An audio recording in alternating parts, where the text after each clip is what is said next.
Ayan, hello po sa ating lahat. So, iyon na nga po, no, nakukumpara nga po ang EDBRI at EDSI.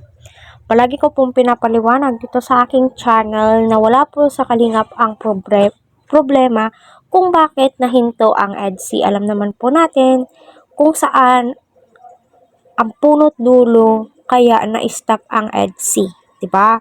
So, move on po tayo. Kahit ano po yung gawin po natin, hindi na po maibabalik sa dati. At yung pagkukumpara sa views ng EDSI at EDBRI, alam naman po natin lahat, di naman po tayo mga bobo, na malayo po talaga. Pero suportahan po natin yung totoo, no, na nagmamahal sa Kalinga. At totoong, through ups and down, andyan pa rin po sa Kalingap. Which is, kita naman po natin si Bridget, di po siya nagpapa-apekto sa pangbabash.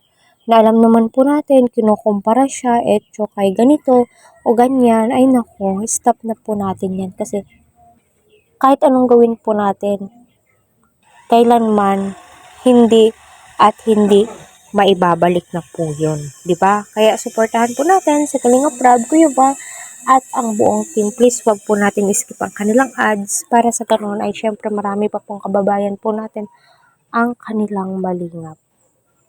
Ngayon naman po grabe ang daming nagsisilabasan through social media, especially si Miss Bupil. Panoorin po natin yung mga reaction po niya patungkol nga po doon sa EDBRI at kay Kapitana. Kita po natin yung mga sinabi doon ni Kapitana patungkol sa EDBRI at saka sa EDSI. Ay naku, wala na, move on na po tayo. Please stop po natin yung pangpabash kay Bridget.